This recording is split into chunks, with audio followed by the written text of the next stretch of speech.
And here we go, a special morning edition of SEC Football and Beyond. He's Chris Landry. I'm Dan Matthews, and we welcome you to the pre-Week 5 edition of the show. Chris, we've had some good weekends already, but this one I think is going to be the first real primer that we've had of the great college football weekend still to come here in 2021. Well, as every week is kind of like a test, as I always say, or a quiz, if you will, you learn a little bit more. And as we get deeper into the season, we've got, some interesting matchups, and particularly, obviously in the SEC with the Ole Miss, Alabama, and with the way Arkansas is playing Arkansas in Georgia. This creates a interesting matchups that's just going to tell us more about these teams. It's as simple as that, and it's going to be a lot of fun. And I think the biggest thing for me is that we learn more about these teams each and every week, because you never say the same. You either get better or you get worse, and everybody does it at a different level, at a different rate. So I think it's a lot of fun, but that's what makes college football unique. We got, for example, we got a couple of really interesting matchups in the NFL. But it's not the same. It's you get almost a playoff feel to some of these matchups, because a loss here, a big upset by a really good team, all of a sudden just shakes up the apple cart in a way that is unlike any other loss in any other regular season in any other sport. Yeah, it does. I mean, losing in college football has its catastrophic effects for certain teams. Well, also, too, there's others who are able to make it up later on. It's kind of like what you talked about, a quiz, or maybe you don't do so well on that first midterm there of the semester, and then you're able to try to rally there at the end right before you go home for Christmas break and try to make good on it and be able to salvage a good semester there. So that sounds like you're speaking from experience. I don't want to say. Yeah, I was going to say I did have a few times of having to heave a Hail Mary on the final play of the game, but luckily I had a good completion percentage there. So that was at least the good news there. We could take that for that much. And by the way, if you want to catch SEC Football and Beyond on the podcast version, Apple Podcast, Spotify, or wherever you get your podcast needs, download the Southern Sports Today app as well. Get the Chuck Oliver Show there to your device. By the way, Chris, it's one of those things. Since we're giving people the early morning treatment here today, usually we drop this on Friday mornings. It's such a dang good college football weekend. Your drive home today, it's going to be on your device. So SEC Football and Beyond coming your way. We're giving you deals today. We are making it happen for you. And of course, awesome. Absolutely. Yeah, of course, too, as always, I already see some of you lining up there in the chat room. Please do so here in the comments on twitch.tv/Chris Landry Football. We will get to those at the end of the show. Also, too, tweet us both. I am at Dan Matthews ATL. He is at Landry Football. You can do that, and of course, you can find anything and everything football related when you have a subscription to LandryFootball.com. You see the website right behind him. You see it on his shirt. It's all there, LandryFootball.com. Chris, let's get into some news and notes. As already seen, by the way, of the speaking of the chat, already seeing some people lining up. Spartan Barton, we always know we can count on him. As we get into the news and notes, Georgia, as they come into their game this weekend against Arkansas, quarterback JT Daniels, a little bit of a lat issue, according to what Kirby Smart told the media yesterday on the SEC coaches teleconference. Yeah, I think that, explains why, we're maybe seeing some of the working of the quarterbacks and maybe the limitations with JT Daniels. It's the thing that makes the most sense. So I'm going to go with it. We talked about it earlier in the week that as, you blow a team out like they did Vanderbilt, you usually play a lot of guys, but we're seeing almost a rotation of a couple of guys at quarterback. And so I think that, we've talked mostly as how it relates to who's going to get the second team reps. But I think this certainly explains, as it's not new news, but we know he's been suffering from the lat issue. And that is something that probably needs some rest time. So I'm curious to see how they deal with it. Yeah, we'll get into the A&M game. As those of you who know how we do our game breakdowns leading up to a game week, we do the, lesser games first, and then we do the marquee games at the end. Of course, Georgia and Arkansas at that noon time does qualify as a marquee game, so we will get to that at the end. So stick and stay for that. So we will, of course, talk about JT Daniels, the quarterback situation at Georgia, and how it pertains to this game, because Vegas obviously believes that Georgia is still in good control to win this one. The NLRB, the National Labor Relations Board's top lawyer, saying in a memo on Wednesday that would allow players at private universities to unionize and otherwise negotiate over their working conditions. Their general counsel, Jennifer Abruzzo, also threatened action against schools, conferences, and the NCAA if they continue to use the term student athlete. Yeah, this is a little bit, well, it's very interesting. I'd say a little bit confusing in that I don't know. Look, this is one of the things that the overreaching discussions about how we're going to organize, and my theory has always been we are so poorly organized. I'll say college athletics, but I'm going to stick to college football in particular. We've got to get a handle on some of this stuff, because one of the things that we're going to deal with is potentially a lot of this. Private schools operate differently as an institution than state schools. We know that, and we know that as it relates to certain things such as scholarships. It's more affected in a sport like baseball, where you got limited scholarships, but you can go to some places and you can have everybody on full scholarship, even though you got limited baseball scholarships. Right. So what is this going to mean for operating under different rules, competitive advantages, disadvantages? Look, it all needs to be looked at. And the issue is, can you get everybody? And the everybody is the universities themselves. When people talk about the NCAA is its member institutions, and the boards that run it for the rest of the university presidents is, I've always said this: we've got to get a way to organize the rules and how we're going to conduct it. And I've always been a believer in sport-specific guidelines. I think basketball is different than football. I mean, I think it's great if you're still going to have your passion for your school and you pull, basketball team and football team, but it doesn't mean that the rules need to be altered and change relative to the sport, because there are different nuances that affect each. And look, I think that there's some things that will affect both or all. Mm-hmm. To me, I don't know where this goes. It's an interesting topic, but there's going to be a lot of lawyers involved trying to figure out how this is going to take place, how we're going to do this. We're going to have unionization. What does this mean? Is it going to be a positive for the private schools or a negative for the private schools? Yeah. Not quite sure yet. All those things are, to me, really intriguing. Yep, definitely is. And don't even get me started on college baseball, too, because it is unreal, the rules that still govern that sport. I mean, no third assistant. It was 11 and a half for rosters that are usually about 40 players on it. So it's ridiculous. It's needed to be changed for some time. And like I said, we'll save that for another show. Maybe if I ever go on with Kendall, the guy from D1Baseball.com, I'll talk about that with him, because I know he's a huge proponent of changing the rules there in college baseball as well. One final one here, Bill Hancock of the College Football Playoff, saying that the CFP has the, quote, luxury of time to determine its future. Well, Bill's a PR guy. That's what his background is. And, yeah, there's no rush, but that is just code for some are not on board with what's going on. So we'll say we have time, because we do have time, because we're not all in agreement.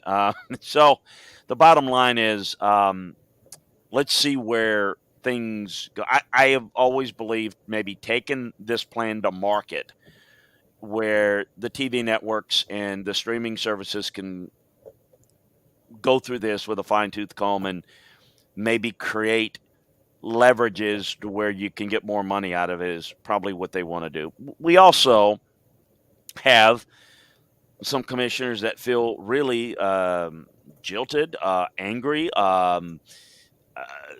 that the Commissioner Greg Sankey had more information when he was involved in this. And so it's a way to say, we're not going to agree with anything that, so I think time will heal this. And yes, there is time. What this says, though, is that for the people that were holding out hopes that, maybe they'll do this, maybe they'll do it as soon as next year, because that was the June conversation. We're not there, and we're not close to getting anything done, say, before 24, 25. But let's just see where it goes. I don't know the timing frame. It's just based upon what's happened the last month or so, Dan, the time frame is not as short as it appeared some thought it might be in June. Well, here's the thing. I think there's a lot of different levels to this. As you mentioned, I mean, there is kind of the jiltedness, I guess, if that's even a word. But it's also as well, I mean, from the SEC's perspective, Greg Sankey has said it numerous times now, and he's 100% right. Kevin Warren does the same thing if Texas and Oklahoma come to him. Sure. Jim Phillips does the same thing if they come to the ACC. The Pac-12, the same deal. So they need to stop acting so innocent in all of this. They got played, they got beat, and that's the end of the story. I'm sorry. If you don't like it, get better. It's not the SEC's fault that you were asleep at the wheel and you got fat and happy. I mean, that's what happened to the Big 12, is, as you saw with Bob Bowlesby, and now it looks like he's going to be able to salvage said conference.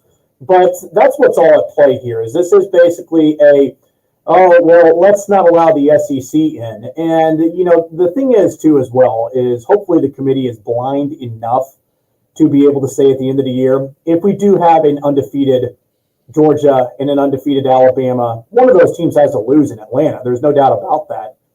But I really hope that the corruption does not tie in where it's, let's not allow two in the SEC in this year to take our four, which I don't think that can happen because those will be the two best teams in the country. But still, the politics of it, oh my gosh, can you imagine the outrage if that happens? If you leave one of those teams out because of politics, and good luck to, I can't remember who now is the guy that goes on ESPN when they do the rankings I'm sure somebody in the comments section can tell me. But good luck trying to explain that one away, is what I'm saying. Yeah, you'd lose credibility if you don't pick, two of the teams, if indeed two of them come from the league. I do think that in the end, though, people just chill, because in the end, the money's going to drive this. And quite frankly, this deal is good for everyone. And I think expanding the playoffs I'm talking about is going to be good for everyone. But it's just more of a pettiness of, we're going to do it on our time frame. So, we're just going to handle it that way. So whatever, I don't think it's going to have – it could have an effect on the timing. But in the end, no one's leaving money on the table. Everybody's looking for money, and this is what's going to drive it. It always does, and it will in this case. Yep. Yeah. I mean, I agree with you. I think that it's going to be, just also to your point about them. Well, we've got the keys now, Greg. What do you think of this? Where I think eventually, it's one of those, okay, well, you're only shorting yourself because we're going to have half the field this year and you're going to be on the outside looking in this time. So we'll worry about 2022 and beyond later on. So we'll see. All right, LandryFootball.com is your place to find all SEC news and notes all throughout college football as well. The NFL, high school football, recruiting. You want to catch up on recruiting? LandryFootball.com. We get ready for the draft coming up in 2022. LandryFootball.com. Subscription less than a magazine to be able to get it for you. So it's incredibly affordable, and you get all the great information. And you could show up and watch football with your friends, and you can sound like the expert because of that man right there and the work that they do. All right, Chris, let's get into the action this week here. Week 5 of the SEC slate. Again, here too, I understand we're going to go kind of out of order, but just remember how we do this if you're kind of new to the process. We do the lesser games first, and then we're going to do the marquee games at the end. The marquee games this week, of course, being Arkansas at Georgia, and then number 12, Ole Miss at number 1, Alabama. Let's start first. Missouri, a 3-point favorite at home, trying to bounce back after a tough loss to Boston College last weekend, hosting the Tennessee Volunteers, who I think, Chris, a lot of people were very impressed with the performance that Tennessee put on the field, at least in the first half, against Florida last week. Now they go up to Missouri, a team who, like I said, got a tough loss, and they're trying to bounce back and pick up a huge third win of the season. Yeah, it should be a fun game if you like offense. A lot of people do, particularly with offenses that can move the football and defenses on either side that's struggling to stop people. I think this could be a lot of fun. And in shootout type games, it could go either way. I mean, I think I could see Missouri probably winning a close one, but they absolutely need it. I think Missouri is there was more expected of them than Tennessee in this season. But this will be one of the intriguing games in the early time slot, 11 a.m. Central, 12 noon Eastern. A lot of offenses. Who can get stops? That's going to be the key. You're right. Tennessee played pretty well in the first half. It's going to be fun. It's going to be a lot of fun. I think Missouri's got a little bit more going for it on the offensive side to pull it out, but we'll see. Yeah, definitely right now. I mean, if you had to ask me, I think that Missouri, at least from the depth perspective on defense, because I know that defense has been a little bit of a struggle for Eli Drinkwitz's team, but Tennessee has no depth, especially at the linebacker position. So I think that that's something that could come to a head for them on Saturday. Connor Bazelak has had a pretty good season so far to this point as well. So we'll see how that all shakes out there. At Mizzou, again, Missouri is a 3-point favorite for that one. Noon kickoff there in the middle of America. Let's go to South Carolina. The Troy Trojans coming to Williams-Brice Stadium. Gamecocks are a 7-point favorite. But, Chris, I mean, we've seen the Troy Trojans go into an SEC stadium before, not an NFL one, even though some people might think, but an SEC stadium before, and be able to pull off a huge win. Now, we talked about this earlier in the week on the Chuck Oliver Show.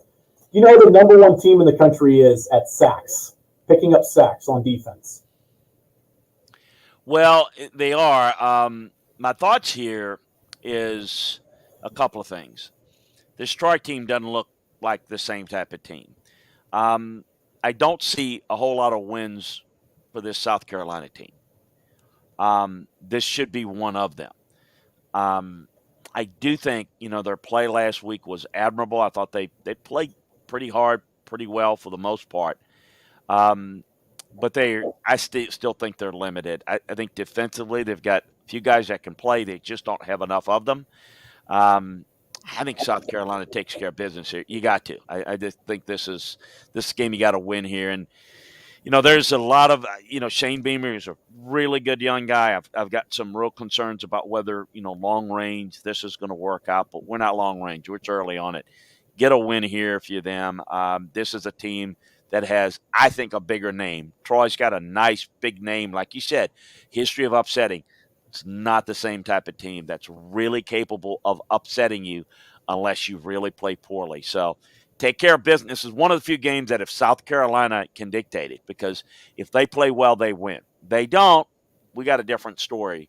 But in most games, if they play well, they'll still lose, and they will require other teams to lose it for them to have a chance to win. But getting to the quarterback, Chris, is the great equalizer there. I mean, does South Carolina have enough up front to be able to protect Luke Doty and be able to get enough offense to be able to win this game? Look, I think it's a problem, but I think there are ways. To me, I think you can. I think pass protection has been an issue, but I don't see this being as big of an issue there. I look at kind of what they've been able to do rushing the passer, not being as successful in a game like this, frankly. So I see it a little bit different. I don't see watch this Troy team and looking at some other teams, and I don't think there is. I think the answer to your question is yes, but we shall see. All right, it's a really intriguing game that really could have been one of our marquee games, but it's just another really good game in the SEC this week. A couple of those this week. That's number 10, Florida at Kentucky. The Gators an 8.5-point favorite. And Chris, I've heard you talk this week, especially to, again, Chuck Oliver Show, which you can find on the Southern Sports Today app. Every show, every day, both hours posted up there, plus the live show, 11 to 1 Eastern.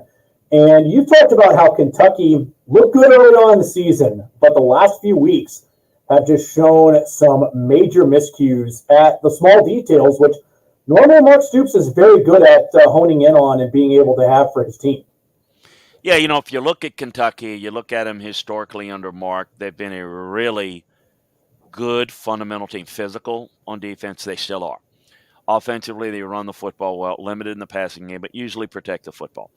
they're branching out their offense, but what they're doing is right now is developing some bad habits of turning the football over. And yes, they've won their last 3 games. They've won all their games, but their last 3 games in particular that I'm focused on is they kept, in my opinion, inferior teams, Missouri, Chattanooga, and South Carolina, in the games mainly due to turnovers.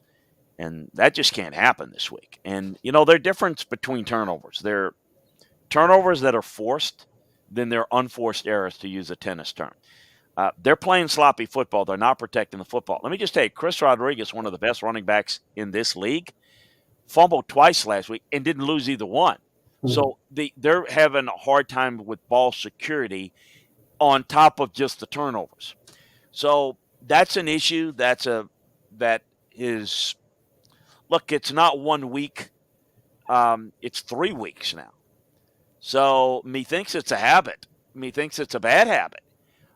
It can't happen this week if they're going to have a chance to give Florida the type of game that I think they can if they play a clean game.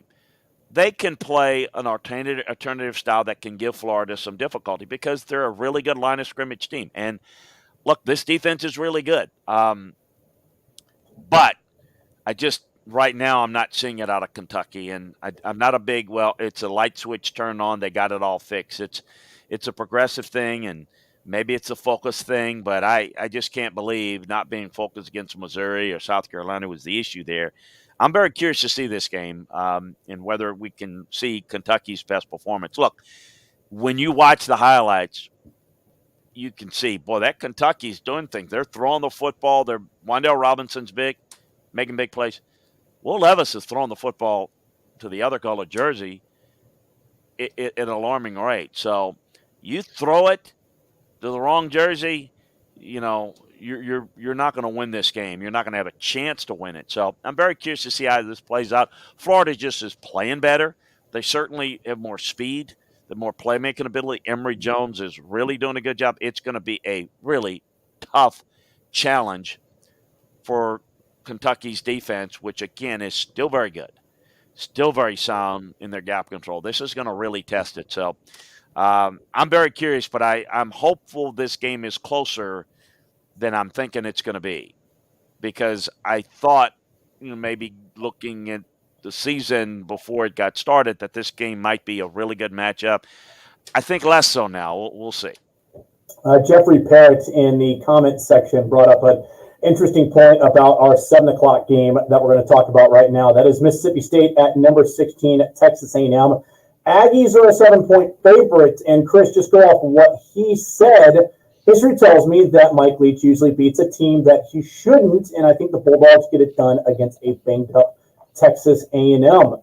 Interesting point. I mean, I think that there's not only that, Chris, for this one, brought up by Jeffrey. I think also, too, it's a tough game last week. You lose that one against a physical Arkansas team. You got another one coming up next week against a very physical Alabama team that team is going to be juiced for because it's CBS's lone night game of the year. I mean, is it kind of a perfect storm right now? And you see that 7 points right there. It kind of tells me right there that Vegas thinks, okay, A&M wins this game. I'm not so confident they do, is kind of what I think that 7 points tells me. It's a sandwich game, and it is an A&M team, just quite frankly, that's not playing well at the line of scrimmage. They're creating no run creases. They have the fewest amount of run creases of anybody in the league right now. I mean, they really are struggling. The backs are getting hit at 1.6, 1.7 yards. That's tough. Obviously, the quarterback struggling, but a lot of it is, the quarterback struggling and the offensive line struggling in pass protection and the receivers not winning off the line of scrimmage and on their routes. So A&M is right now not playing well enough to be a lock against anybody. Now, we'll say this. Defensively, look, I mean, you can say Mississippi State has won games. We've not seen a lot of that. I know Mississippi State beat LSU at the beginning of last year. That was really more on LSU and how they played it. Mike Elko's a really good defensive coach. Mississippi State's not going to stay committed to the run. I think the formula to beat them is really simple. They don't change Mississippi State. You may go to the length of the field. Offensively, this Mississippi State team is not all that good. Don't give me yards. Yards are meaningless the way they get them because Mm. people will give up yards. It's just not scoring enough points. And I think the strength of the Mississippi State team is defense. So here's what I think. I think this game could be close because it could be low scoring potentially, and A&M is struggling to get the ball in the end zone. I don't buy the whole, well, A&M's desperate. I think they're both desperate. I mean, they Yeah. both need a win. Mhm. It's just who's better. I do trust A&M's coaching more than I do Mississippi State. I think A&M has got better players, but right now they're not playing well on the offensive line. And maybe this is a get well game, but I don't rule out an upset because by nature, a close game, a low scoring game could go either way, and that's a mistake. That's a turnover, and right now that could be a problem for A&M. So I won't rule it out. I think Jeff is onto something. For his sake, as a State fan, I hope it works out for him. I know when I do the full breakdown and I have it for you, I'll be picking A&M in a close one, but I don't think this is like a clear, vision of it because of the way A&M's played thus far. 7 o'clock kick at Kyle Field in College Station for that one. Chris, we're going to spend about a minute on this one because if it wasn't an SEC game, we would not be talking about it. UConn, winless UConn at Vanderbilt. Vanderbilt is a 14.5-point favorite. I got nothing, Chris. The floor is completely yours. Well, let's just repeat that again. Vanderbilt is a 14-point favorite. 14.5. 14.5. Sorry, 14.5. Yeah, that hook right there, it's going to get you. Vandy's a bad-looking team. They're making tons of mistakes. They don't have many answers. They don't do a whole lot of things very well. And like bad teams, they make a lot of mistakes. That's what is usually defines a bad team, not just not enough talent. That on steroids is what UConn is. UConn is that, and yet they're coachless, they're futureless, and you might say, well, that's the same thing as Vanderbilt. No, at least they're selling one of their own and got to recruit. UConn is, it looks like those boys have let go of the rope early in the season. So, this is one of those games where if you're Vanderbilt and you don't pound on it, and I call this like, punching on a pillow. I mean, just getting it and hollering and just screaming, getting all your anxiety out. If Vanderbilt doesn't take advantage of it this week, not sure that they're going to have they won't have another opportunity like this. So go get you a win and go get you some confidence in this game. I spent more time on this game than I should have. I'm embarrassed.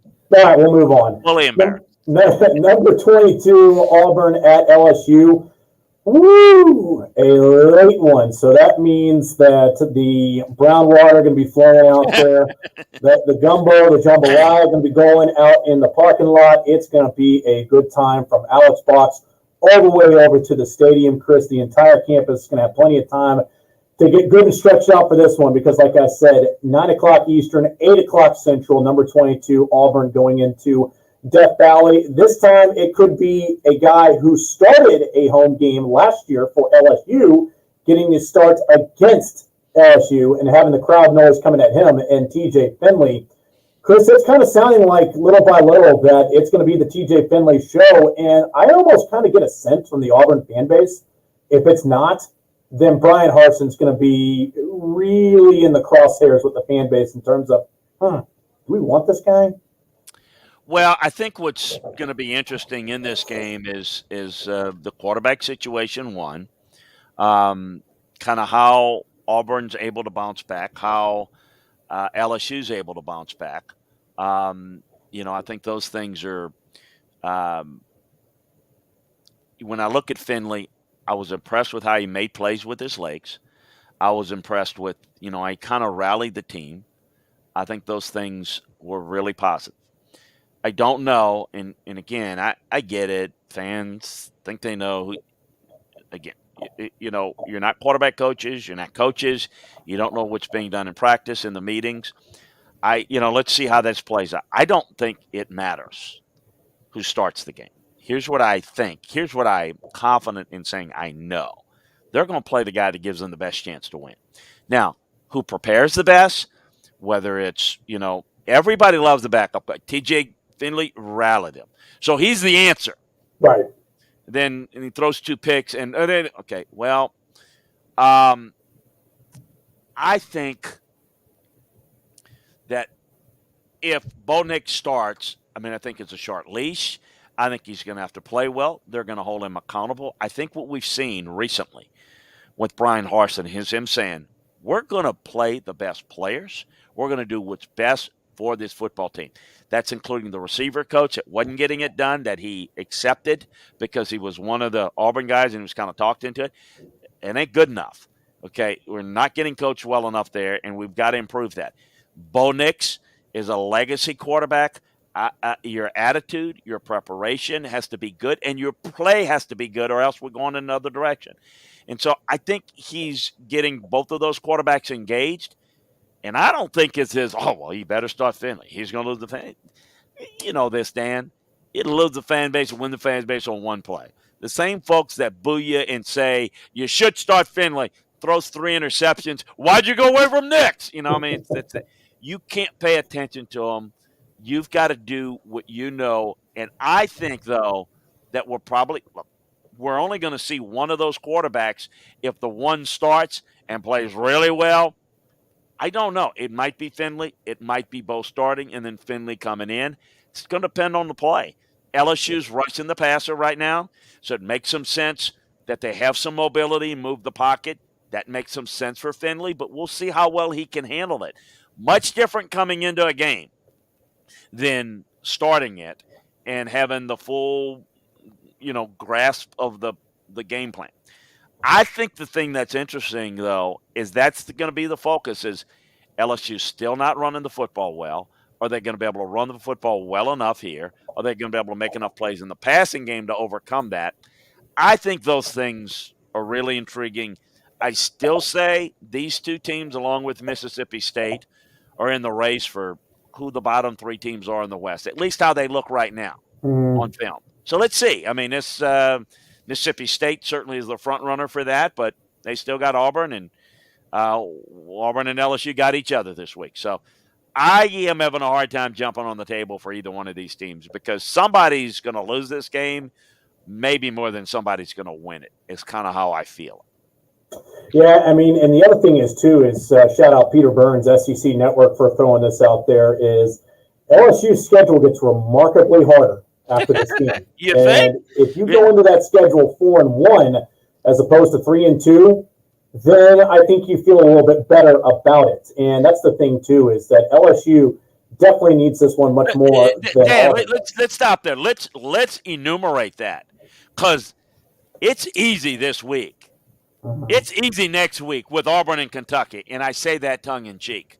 Because after that, hold this on. Try this on for size. Ole Miss, bye week, Alabama, Arkansas, then you got Louisiana Monroe, okay, and A&M. And I know A&M is not all that right now. There's Florida, too. Florida after that Kentucky game.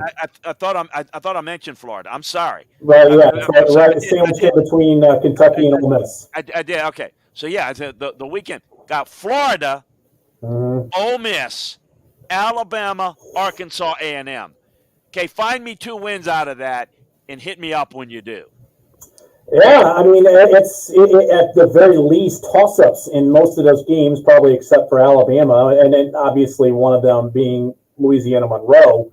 But, that's the thing, is that you're getting to a point here where LSU could be, are they in danger of even making a bowl game this year if you lose this game? Because I think if you lose this game, Chris, that is going to be one of those where you're going to Louisiana Monroe, and then you're even maybe trying to get that A&M game to just be even 6-6 and go play the Texas Bowl or something somewhere. So, no, it's definitely a must-win for Ed Orgeron. And also, too, I think for the LSU fan base is they want to just see that game from this team. What do I mean by that game? It's the 3 phases.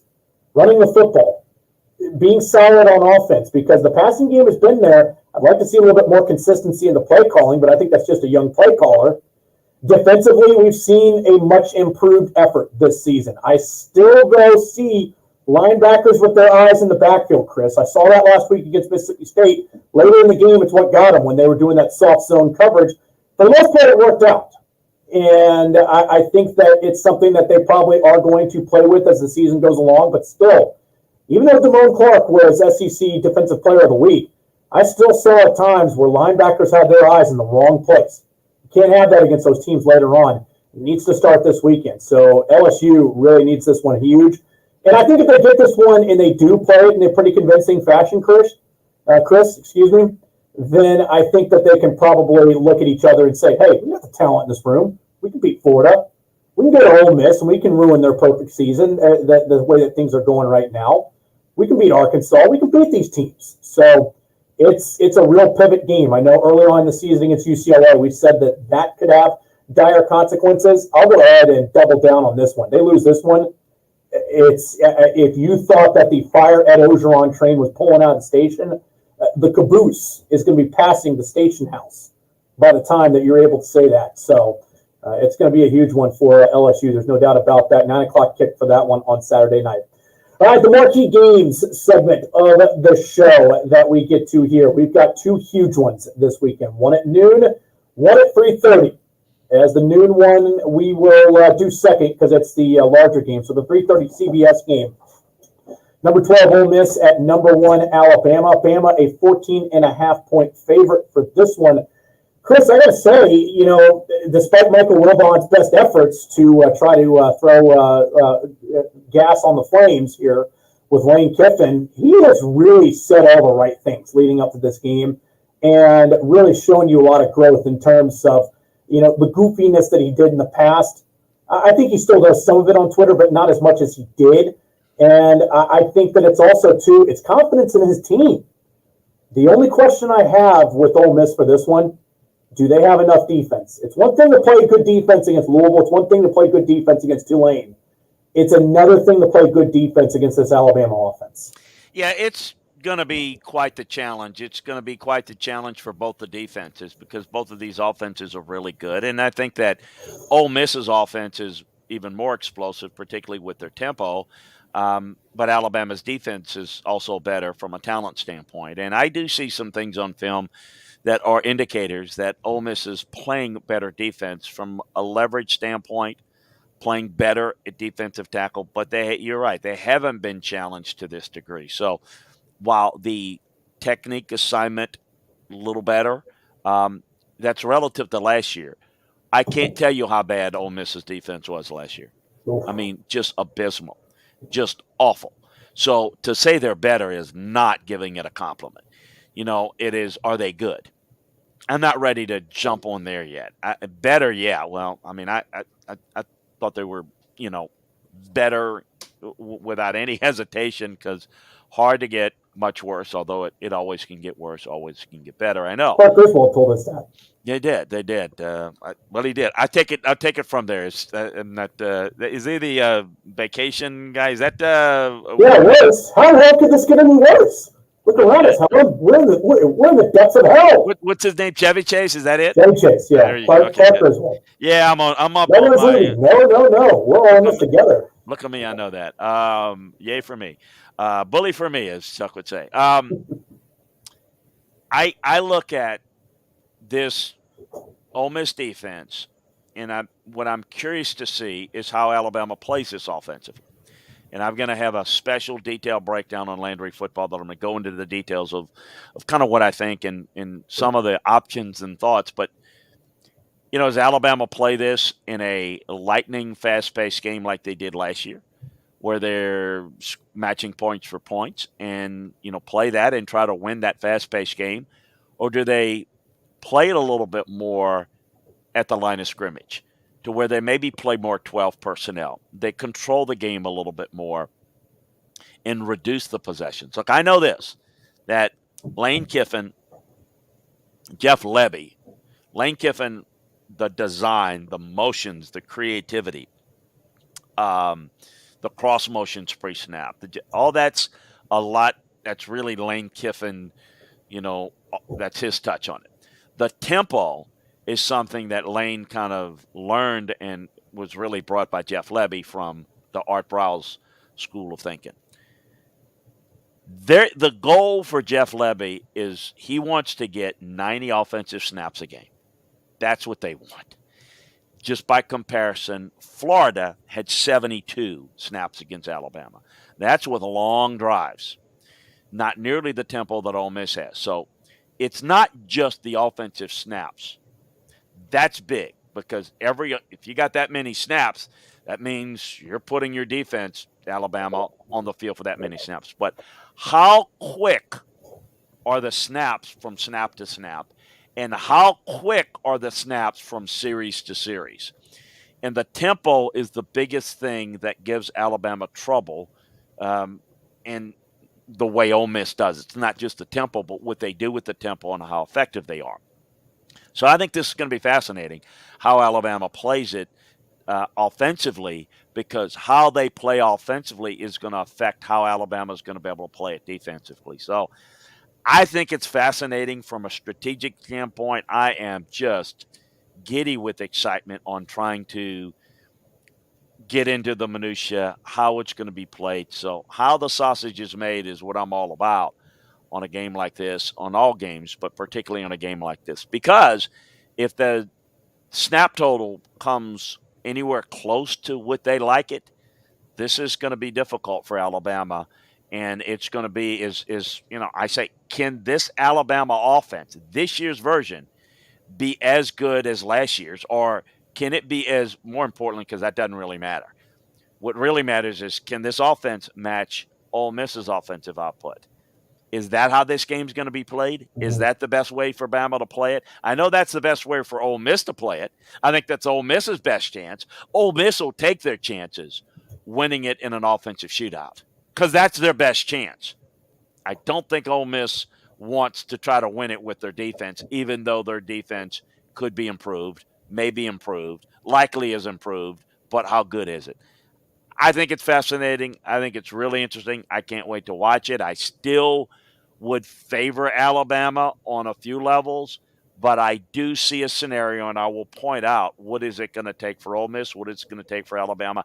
I think I've touched in an overview of some of it, but when I got more time in the preview, I'll get to the minutia of the breakdowns as to how it could happen in both ways. Well, I think there's a lot of things to unpack here. I think, number one, if you talk about the coach against coach battle here, head coaching wise, Nick Saban obviously wins that one. Jeff Lebby against Pete Golding. I know that Bama fans, some of them might tell you, oh my gosh, that's not going to be good for Pete Golding. But I'll say this, though, too, as well, is everybody talks about the revenge factor for Nick Saban in games like this. You think Pete Golding hadn't had this game circled on his calendar? Because after this game last year, Chris, people wanted him out of town. They said, this guy ain't it. It's not going to be good defense with this guy. It's not going to work out. Move on. Do what you can without him. And he has shown a defense that was very advantageous last year. The last part of this as well, what Matt Corral do we get? Because we've seen good Matt Corral. We've also seen Matt Corral that will throw a lot of interceptions. And this is an Alabama defense that I just talked about with Pete Golding, Chris, that can get their hands on some footballs that aren't theirs. And in this case right here, that's going to be something. How much do they disguise? How much do they try to deceive Matt Corral and frustrate him as well? Because that pass rush can get after him where maybe he starts trying to force some passes. If he starts doing that, that plays right into the hands of the Crimson Tide. And you're going to have to defend Matt Corral in the run game because I think he'll turn it and he'll run the RPO. So here's the real key. All those turnovers came basically in one game. Against who? Barry Odom's defense at Arkansas last year. How did it happen? They were able to stay in two high looks, and they were able to defend the run, leverage the run very well up front. So you want a key to this game when Ole Miss has the ball and Alabama's on defense. Watch how Alabama plays defensively. Can they play with split safeties? Because if you slow down Ole Miss's run game, they don't beat you with the pass game. Their pass game wins because the run game forces you in the box, chasing the run, and they get a lot of free runners in the pass game.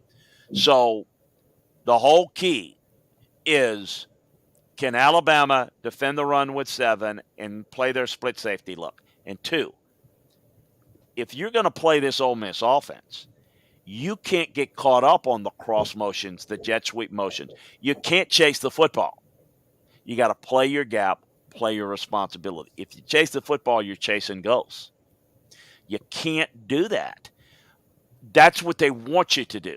That's when they get you and gas you. The other thing is, everyone will talk about this, and you can just be ready for it. The play calling, there's no play calling on defense. It's play design, play your gap, play your responsibility. The game defensively, the game plan and the calls are all being done and put to bed today in practice after this week, because you're not going to have the time to look over, get the call, do all the stemming of the front. You've got to be able to do that. And that's, look, a lot of that when people criticize Pete Golding, hey, he's fair game. But it's amazing people don't criticize Nick Saban. That's Nick Saban's defense. Nick likes Pete Golding because he runs the defense the way he wants. So, but no one criticizes Nick. I get that. That's kind of the, he's a good friend, but I'll talk with him about Pete. He says, I love how Pete runs my defense. That's an exact quote. So it's interesting now whether that's going to continue or whatever. I don't know, but it's going to be real interesting to see. We saw the issues defending Florida, and what is the key is to force Ole Miss into the passing game. Matt Corral throwing into tight windows is not the same as throwing to free runners. They scheme up the pass game well because they're so good with the run game. This Ole Miss offense is the bread is buttered. The foundation is the run game, and all the success in the passing game comes out as a result of that. So keep that in mind. It's going to be a lot of fun how you play it. Final one, noon in Athens. It is going to be number 8, Arkansas, number 2, Georgia. Georgia, an 18.5-point favorite. In this one, we talked about the lat issue with JT Daniels earlier. We'll see how much that shows its head in this one. Chris, I think kind of it's the similar question that we had going into the Alabama-Florida game. What's a way that Florida can win this game? And Florida made it close. I think it's physical against physical. If you ask me about that one, the nod goes to Georgia. I don't think there's any doubt about that. The other part of it as well is, can Arkansas have enough explosive plays, and can Barry Odom be able to frustrate the Georgia offense enough to be able to make this one close?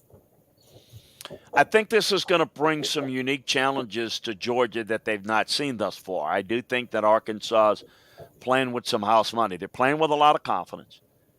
They're better personnel-wise than people think, and quite frankly, even a little bit better in a couple of spots than I thought, because they have quickly assimilated some transfers in there.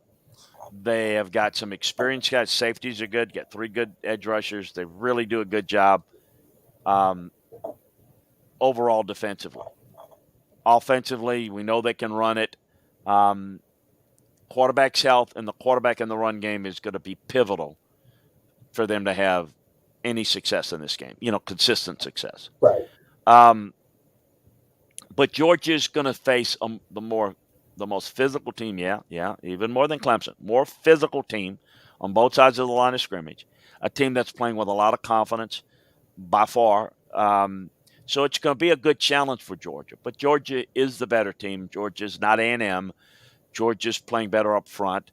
I think Georgia can be a little bit more patient offensively and maybe dictate a little bit more to the defense with the play up front. We'll see. I just don't know that I can see a path for Arkansas to win it. I think it could be competitive. Georgia tends to play these games somewhat a little close to the vest. So, for people that like to surf and watch and look at score, and it's just, I thought it would be, 3-4 touchdowns. I don't know if I see that. I see a game that may feel like a 3-touchdown win, but maybe it's only 17 points. You know what I mean? It's 14 points. I just think that Georgia is rock solid, but I also recognize that, this is going to be some different challenges that they're going to see this week. I fully respect what Arkansas has done, because I admit they are better than I gave them credit for. No doubt about it. But I also want people to understand that they get beat this week, they get beat against Alabama, and let's say they get beat against Ole Miss, although they match up better against Ole Miss, and we'll get into that. Well, we discussed a little bit of it. We'll get into that at the appropriate time. If they lose 3 games, that's not like, because the same people that are building up Arkansas goes, I see they couldn't handle that. Yeah, they're overrated. Yeah, you got to be kidding me. Well, well, who the hell is overrating them? You're the ones that. The bottom line is, I still think. Well, excuse me, not still think. I thought Arkansas was probably a 7-win team. Mm-hmm. They clearly look better than that. 8-4 would probably be a disappointment at this point. It's still in play. 9-3 is probable. 10-2 would be off the charts good. Backflips. I just, that's what I say about it. I think it'll be interesting. You may have some insights. I mean, I'm familiar with the history of Georgia don't like to play home games at 11 a.m. Well, it's noon over there, so they get an extra hour. But it still ain't a whole lot of fun. Right. In the SEC, you don't like to play the early games. Really, no one does. It's hot. It's too early, and the enjoyment factor for the fans before the game is not quite as long. All those things, you better be prepared, and I clearly think Kirby's on top of it, because I think that's the first, second, third thing he said was, we got to be ready. We got to be elite, and we got fans that need to be elite. We need to be ready early. We need to, all that kind of stuff. I think that the energy level, he's trying to put a message to his team that this ain't one of those games that you want to come off, like coming off in a boxing match. You come off a little cocky, and all of a sudden, boom, you get hit, and then you're in a fight that you didn't expect. I think that's the one thing he's trying to avoid. That's the only thing I think that's the variable in which I think Georgia would have to lose it, but Arkansas is going to play well enough for that to happen if Georgia does play poorly. I just don't see it happen. Yeah, he did challenge the fans to be elite for this one. It was, I forget how he spelled out the acronym for it, but he had elite at the end. And of course, people were like, well, wait a minute, you can't have the word that's spelling out the acronym be part of the acronym. As some people were saying at the end, maybe the final E should have been electric, but who cares? That's been a thing that Kirby has done a lot with the fan base, is throwing out challenges. And I think also, too, as well, that's extra ammunition for him this week with his team. We have failed at these games in the past, like you said. And I think that's something for them, is that they're going to be able to, they're going to have to find some energy for this one, because Arkansas is going to be juiced. Because like you said, Arkansas is playing with house money. At this point, I guarantee you the way that this team responds to Sam Pittman, Chris, that his message to them this week has probably been, hell, we're not even supposed to be 4-0. Why can't we be 5-0? And this team, be able to try to go in there and try to, have some early momentum and be able to hold on to that. I mean, I think we've seen that as well, is that Georgia in these games has gotten punched and has not been able to respond. So we'll see what the no one expects them to win. They're playing with house money. Georgia's got all the pressure. Yeah, there's no doubt about it. All right, let's close it out with a quick mailbag segment here on the show. And you've got a lot of different questions coming in. Spartan Barton, are you drinking that coffee, Dan? Yes, I am. Early in the morning, it's got to happen. Absolutely. But another Spartan Barton question. How does Kentucky beat Florida?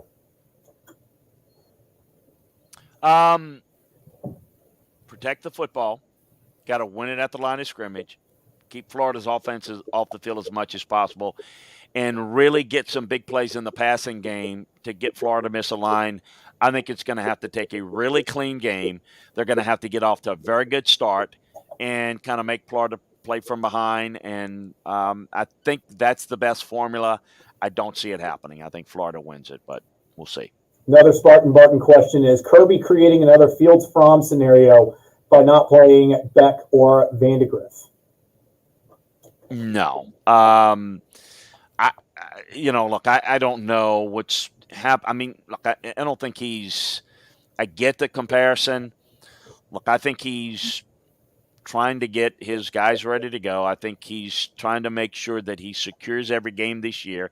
And I think the young guys, and I get it, well, they may leave. Well, if you don't want to have one of those young guys make mistakes that could cost you the game. And so what I think is, and I said this on the earlier show this week, is that he's got his starting quarterback. His starting quarterback's not quite healthy, so he's trying to manage that.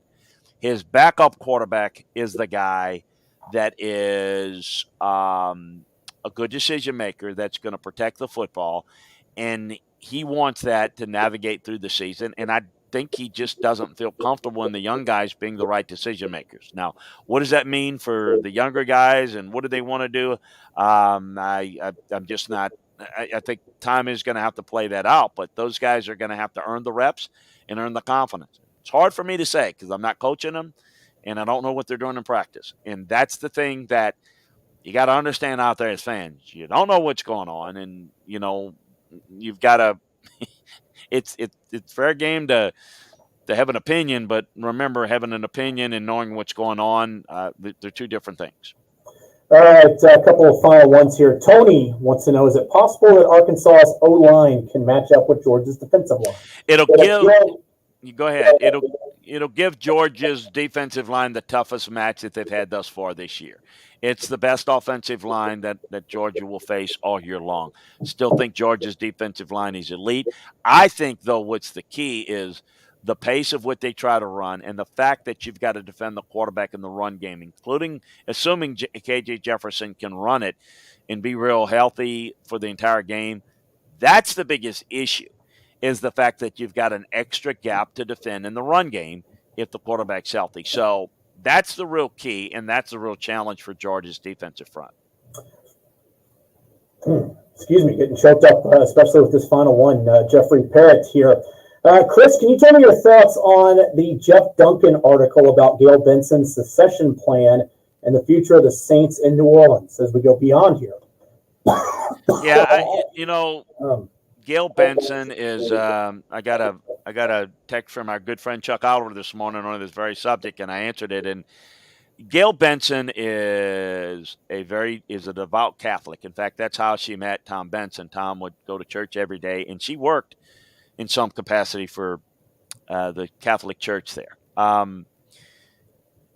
Her, I think, long-term plan is when she sells the team, because at some point I think she will. I don't know how imminent, but that a lot of what she's going to do is the money is going to go, because she's done very well for herself. She's a good businesswoman, by the way, but she's going to take a lot of the proceeds for charity, for Catholic charities, other charities in New Orleans. So that's kind of the plan there. Now, who she sells it to, that's always the issue. Who's she going to sell it to?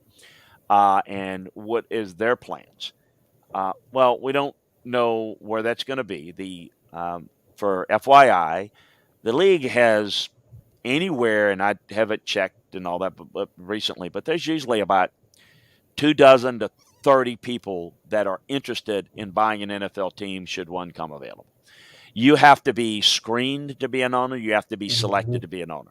If you're going to pay, $2 billion, you have to be selected to give you $2 billion. You just can't go and buy it.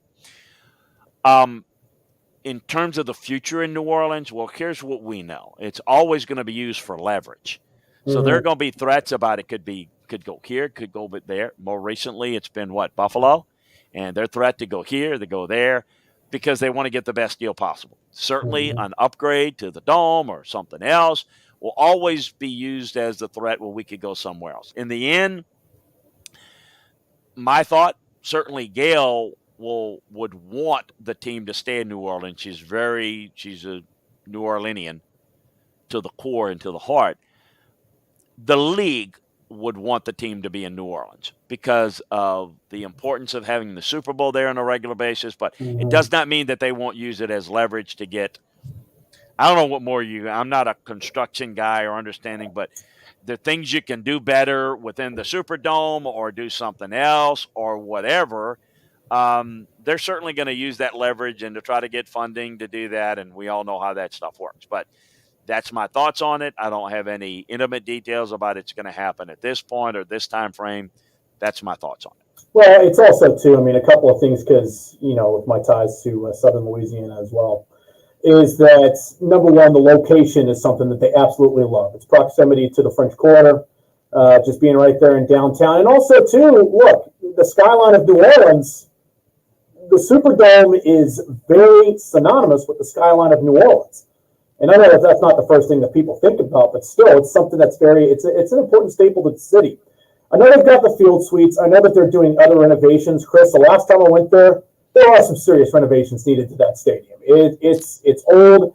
I understand they put, fresh coats of paint, a couple of nice screen doors on, all those different types of things, but still, it's an old building. And there's a reason why you're having a lot of these problems, because that's what old buildings do. So I think that short of just a complete gutting and renovation of the entire thing, that probably there is something that is going to come up with this team, because I don't see them even, remotely saying, well, okay, well, then we'll move this thing to Metairie, or we'll move this thing to Slidell, or anywhere else, because they like the fact that they have the proximity there. What do we know about events and what major events like to do? They like proximity. They like easy access. New Orleans is one of those towns. Indianapolis, there's a reason why Indianapolis gets the Final Four and Super Bowls and everything there, is because everything is right there in that downtown area. New Orleans doesn't want to lose that, and I think that's part of it as well. It was one thing that I threw up to, because it's funny you mentioned Chuck. Chuck shot me the same note, wanting to know. And I was like, the only thing I can wonder is maybe do they go kind of the way that the Falcons did with the Georgia Dome right next to Mercedes-Benz Stadium? Do the Saints try to buy up some property around there and be able to try to build up a stadium, then eventually implode the Superdome? Well, I don't know. And the other thing to keep in mind, she does own the Pelicans. So, and that's right next door. And Smoothie King Center, yeah. I'm not an expert on stadiums. It seems like I've been in there, I think twice. Seems nice, but yeah, I don't know really that there's the room to do that. I think the answer would be to gut the Superdome. How long does that take? What does that entail? Sometimes redoing stadiums is much more expensive than starting from scratch. I don't know what they're going to, I don't have the details of how they're going to do it and how long it would take and what would it do to them in the short term where they would play. Those, because it would, I'm assuming, take a couple of years. I don't know. I don't know those details, but that's kind of, look, it does not surprise me that Gail would want to give up a lot of money to charities. That's Gail. That's what she's about. That's what she's, her family's taken care of. She's been blessed. She met Tom and Tom later in life. And so, and she's very, very good. She's very, very smart. She owns not only that, but she owns the racing track stuff. And she's just very, very good. I just don't know how. I think she's preparing for the future, and I think that's what her plan is. But anytime there's a possibility of selling a team to another owner, who's that owner going to be? What's his thoughts? What's he going to want to do? All those things that are integral to the future. But I would not look, I'm going to just tell you this real quick, that Tom Benson, her late husband, wanted to move the team to San Antonio after Katrina. I was in the owners' meetings when he basically, in tears said, I'm not going to have a city to go back to. And at the time, Paul Tagley was the owner and says, over my dead body, we're moving that team, particularly at this time after Katrina. Right. And so we'll figure it out. We'll get it done. We'll work together. And I know these are different times. And again, they will use the threat of moving. And I'm not going to rule it out 100% that it couldn't be done. But they really like what New Orleans brings. They love it in the rotation in the Superdome. They would love to have a much better Superdome or whatever they try to do with it. But I think losing the team out of New Orleans is unlikely. Now, I don't know what that means. Do they sell both the teams? To be honest with you, I don't know that they wouldn't possibly have the basketball team move. I don't think anybody cares. But, does the person buying it, does he want the basketball team, or does he just want, do you sell them both?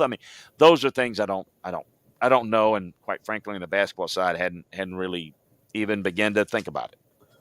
Well, I'm going to close this out on this one. Wouldn't it be amazing, with all of the hatred that the Saints fan base has for Roger Goodell as commissioner, that he's known as the commissioner that kept the Saints in New Orleans?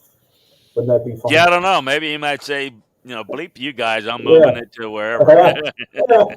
Who knows? You never know. In these weird times that we live in, you absolutely never know. One thing I do know, though, is, Chris, this has been a lot of fun. with this edition of SEC Football and Beyond. Of course, you can get SEC Football and Beyond, Apple, Spotify, wherever you get your podcast needs. Don't forget, download the Southern Sports Today app as well. Check out all of our show coming your way daily, 11 a.m. to 1 p.m. Eastern. Chris, it's been fun.